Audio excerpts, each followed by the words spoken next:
There's a truth most people completely overlook when talking about North Atlantic storms.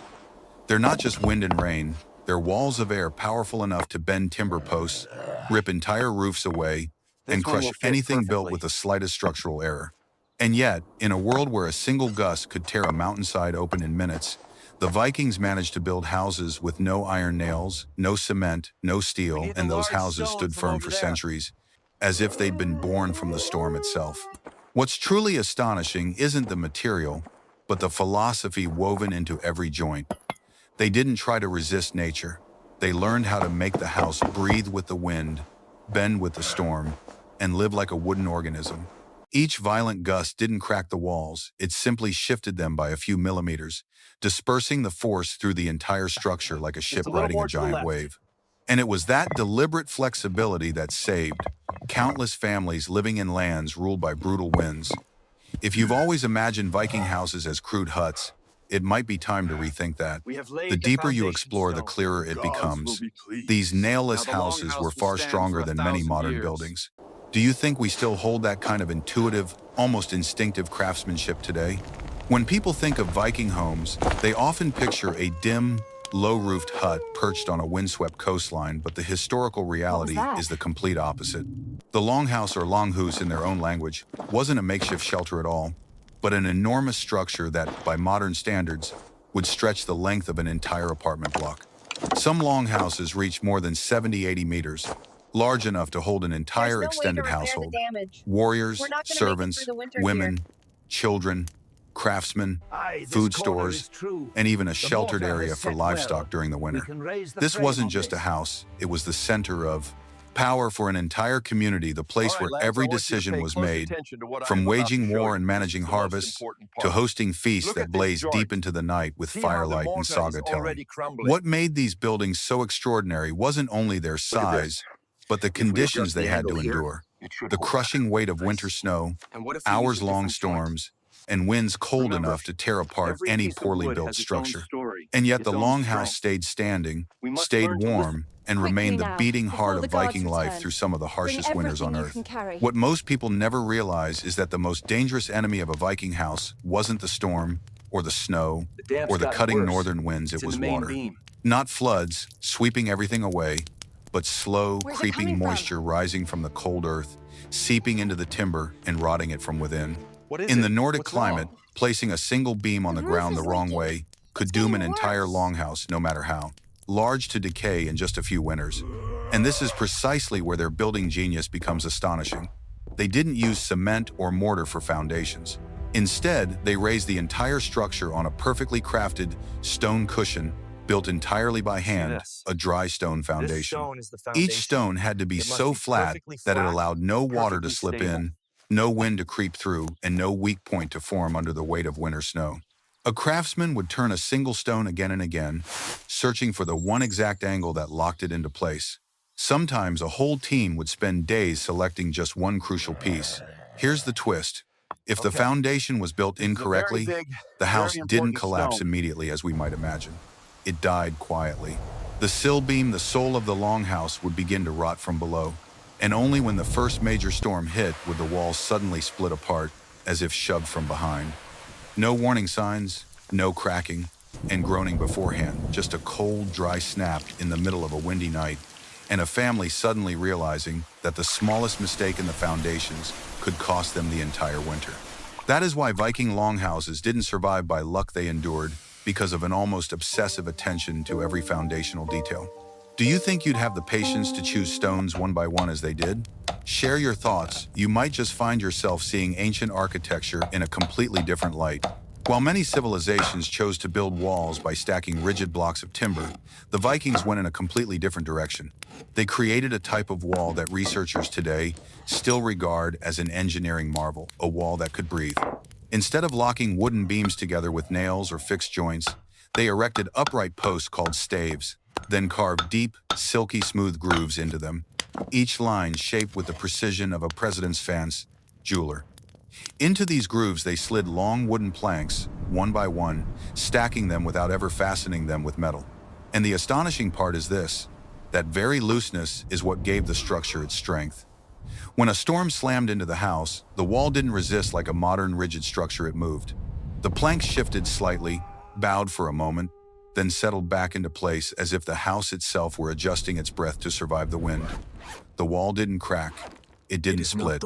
Instead, it absorbed the force, just like a Viking ship riding across icy waves. The stronger the wind blew, the more this system proved its superiority. Thanks to this remarkable design, longhouses could stand firm in conditions that would have fractured more rigid, modern walls. The Vikings weren't just building walls, they were giving their homes a living skin.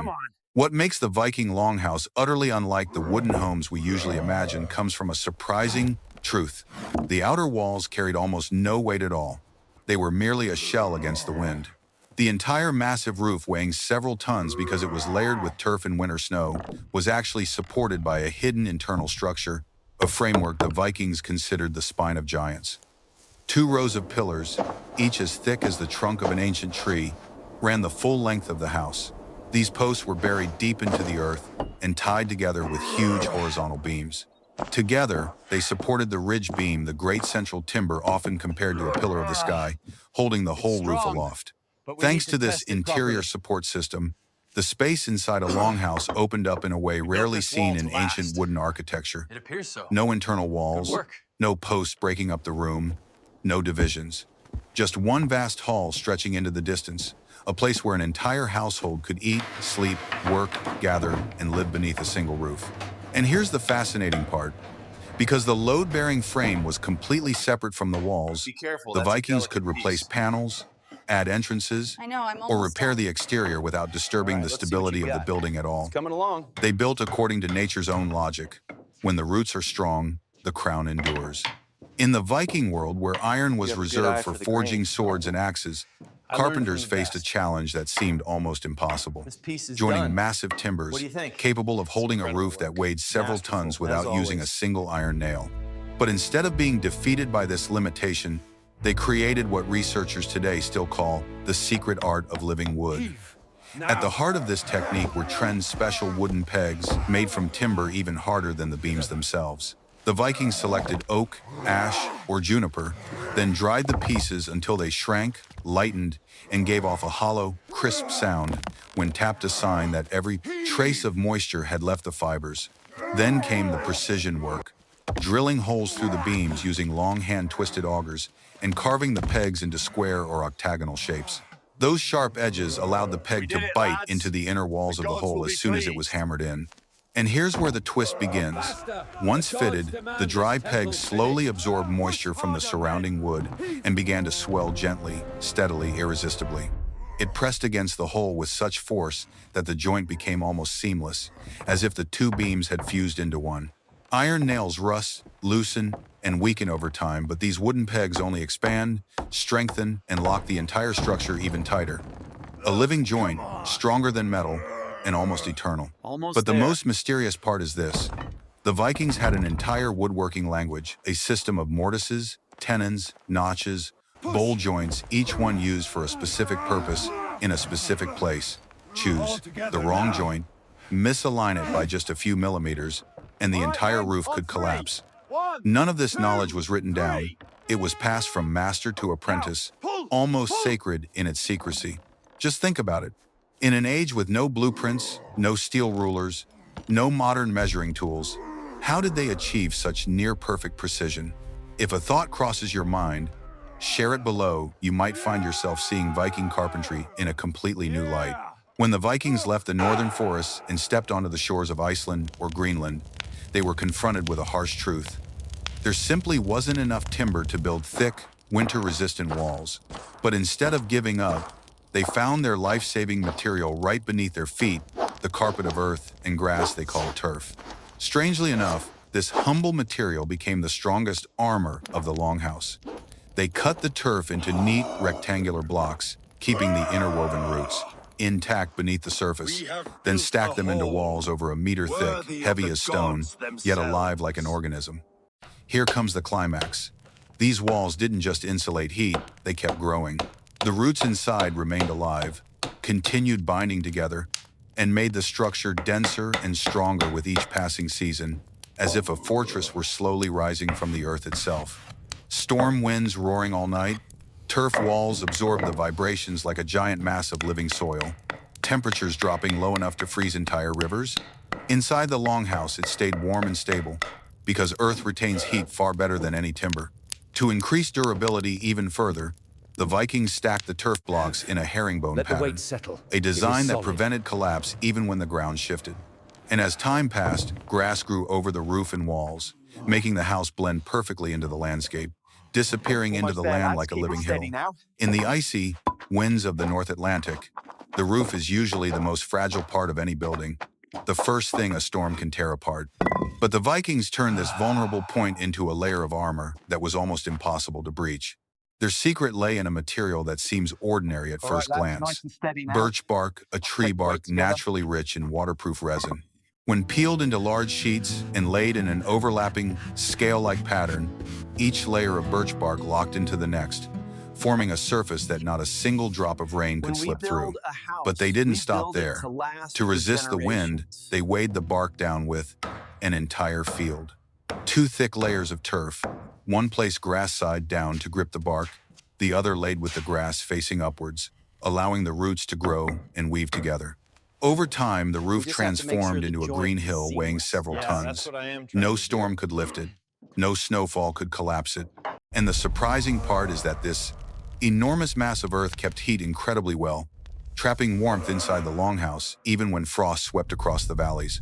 From a distance, these homes look like natural mounds rising from the landscape, camouflaged, solid, and quite literally, alive. There's something that leaves modern architectural researchers astonished and, at times, quietly irritated. The Vikings, with no blueprints, no load-testing machines, no steel or concrete, understood a principle that 21st century construction still manages to forget. Modern builders worship rigidity. The Vikings understood that the stiffest thing is always the first to break, and so they deliberately built their houses to not stay still. In a longhouse, every plank, every joint, every beam was designed to move. When the wind hit, the wall didn't resist, it flowed with the force. When the roof bore the weight of heavy snow, the internal frame redistributed the pressure along natural curves, like the back of a ship cutting through waves. The meter-thick turf didn't just insulate, it acted as a colossal cushion, absorbing vibration. The whole house functioned like a living organism, soft, flexible, responsive, instead of a cold, rigid block of concrete. This was the Vikings' ultimate flex. They didn't try to become a steel wall. Standing against nature, they became an ancient tree that bends through the storm. And here comes the part that makes many architects bite their lip. A Viking longhouse could survive for centuries without rotting, cracking, or collapsing, while far too many modern buildings start deteriorating after just 20 or 30 years. An uncomfortable paradox, but painfully true. If you think the secrets of the Viking longhouse lie only in its stone foundations, flexible walls, or turf roof weighing several tons, then the biggest surprise is still waiting for you inside. Stepping into a longhouse wasn't just entering a home, it was stepping into another world, a sealed universe of light, warmth, and smoke shared by the entire Viking community. At the center of that world was the langjal, the long fire that burned day and night. The flames didn't just provide heat, they were the heartbeat of the household, where elders recited sagas, children fell asleep to the sound of wind howling outside, and where every major decision of the clan was made. Smoke rose from the fire, filling the hall and seeping into the wooden roof beams, and the fascinating part is that this irritating smoke actually prolonged the life of the longhouse. It dried the timber, killed mold, deterred insects, and coated the entire roof structure in a glossy black layer as hard as mountain rock. There were no private rooms, no separate spaces, just long wooden benches lining the walls, seats by day, beds by night. The entire family, the entire community, ate together, worked together, existed together in one vast hall, a living entity sustained by fire and closeness. Here, togetherness wasn't a choice, it was a condition for survival. And when you look at the whole system, the stone base, the pillar frame, the breathing walls, the living earth roof, the fire, the smoke, you realize that the longhouse wasn't merely architecture, it was the most perfectly engineered survival machine the people of that age could ever have created. If you lived in the Viking era, do you think you could endure sharing your space with an entire community every single day? Share your thoughts below. I'd love to hear your perspective. And if you found this story fascinating, don't forget to subscribe so you don't miss the next journey into the hidden world of the ancient past.